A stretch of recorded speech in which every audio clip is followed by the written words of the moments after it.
Mystic vibration numerology. So నక్షత్రాల గురించి మనం చెప్పుకుంటున్నాం కాబట్టి ఇప్పుడు మనం చెప్పుకోబోయే నక్షత్రం ఉత్తరా నక్షత్రం. యాజ్ ఇట్ ఈస్గా నక్షత్రానికి 4 పాదాలు ఉంటాయి. మీకు ఉత్తరా నక్షత్రంలో కూడా ఉత్తర 1, 2, 3, 4 పాదాలు ఉన్నాయి. సో 4 పాదాలలో ఏది బాగుంటుంది అని అంటే ఖచ్చితంగా ఉత్తరా నక్షత్రం మొదటి పాదం శుభయుక్తమైతే కాదు, మంచిది కాదు, ఏదో ఒక ఇబ్బంది తలెత్తుతుంది. మిగిలిన 3 పాదాలు కూడా బాగున్నాయి.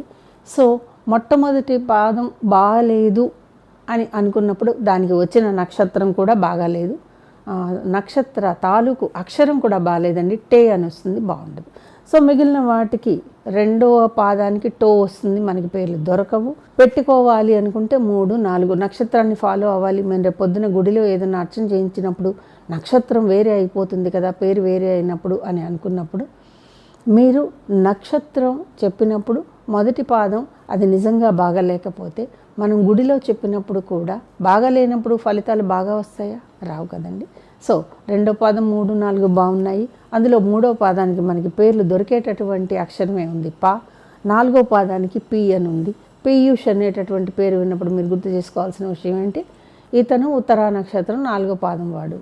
పార్వతి కానీ పాతోటి ఏదైనా పార్థ, సారథి, పార్థు ఇలాంటివి వచ్చినప్పుడు ఆ పేరు చెప్తుంటేనే మనకి వాళ్ళ నక్షత్రం గుర్తొస్తుంది. వాళ్ళు ఉత్తరా నక్షత్రం 3వ పాదం. వీళ్ళు నిజంగా పేరుకు తగ్గట్టుగా ఉత్తరా నక్షత్రం అంటే అర్జున శక్తి అంటామండి. సో అర్జునుడు అంతటి విలుకాడు, అంత యుద్ధ విద్య నైపుణ్యము, ఒక గురువుని నమ్మితే కళ్ళు మూసుకుని నమ్మేయటం, ఏదైనా నమ్మితే అలాగా కంప్లీట్గా 100% నమ్మేయటం వీళ్ళకి ఉంటాయండి.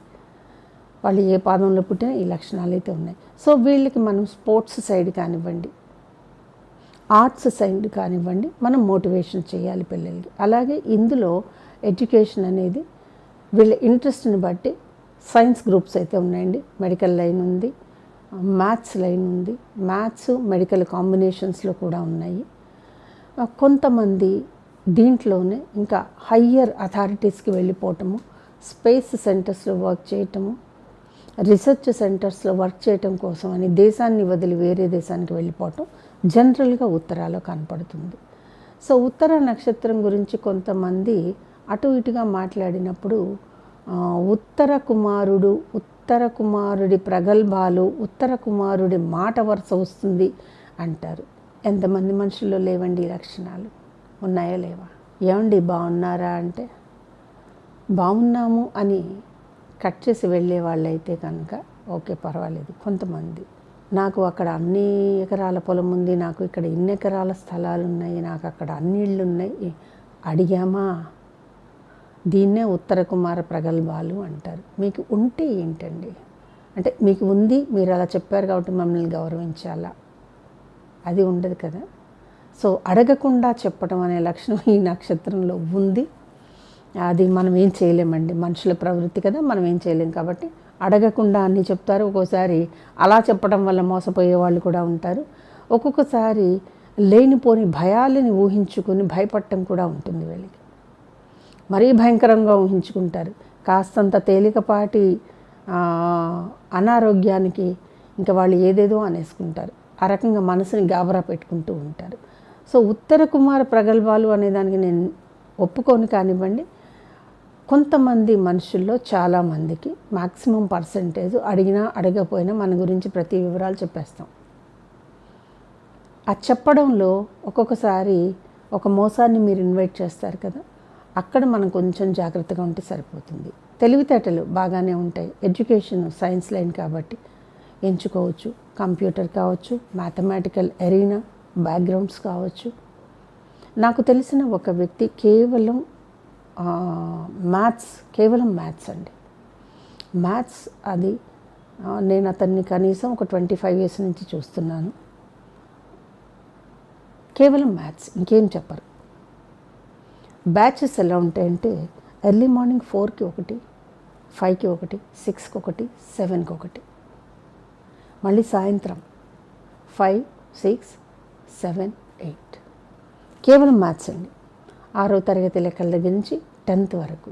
అయితే తన దగ్గరికి వచ్చిన ఎటువంటి ముడి పదార్థాన్నైనా సరే ఆ లెక్కలు నేర్పించి లెక్కలు పాస్ అయ్యేటట్లుగా చేయటం ఆ గణిత ఉపాధ్యాయుడి లక్షణం. ఇందులో అతను ఉత్తరా నక్షత్రం అండి. ట్రమెండస్గా ట్రైనింగ్ ఇస్తాడు. ట్రమెండస్ అండి. 7th క్లాస్ పిల్లలు వాళ్ళకి మ్యాథ్స్ రాని వాళ్ళని కూడా చేరిస్తే మీరు 100కి 40 నుంచి 50 గ్యారంటీ. కాస్త మ్యాథ్స్ వచ్చిన పిల్లలు చేసుకుంటే 80 to 90% గ్యారంటీ. చాలా పెద్ద పేరు ఉంది.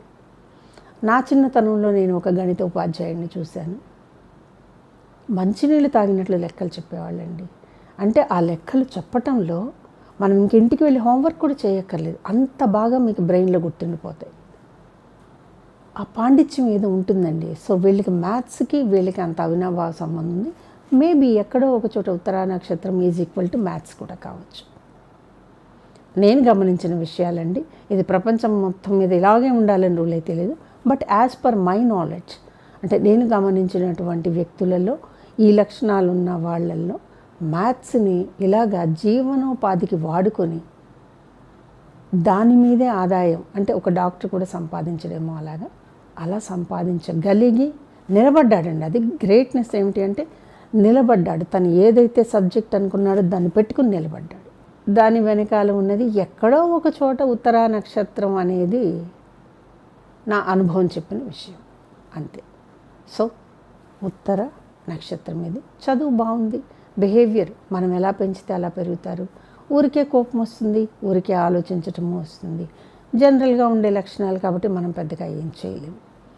సో ఉత్తరా నక్షత్రంలో 4వ పాదానికి 3వ పాదానికి బాగున్నాయండి. అవి పెట్టుకోవచ్చు. మొదటి పాదం తాలూకు లక్షణాలు మనకి వద్దు, ఆ పేర్లు కూడా మనకి వద్దు. అర్థమైంది కదండి. ఈ వీడియో కనుక నచ్చినట్లయితే లైక్ చేయండి, షేర్ చేయండి, మా ఛానల్ని సబ్స్క్రైబ్ చేయండి.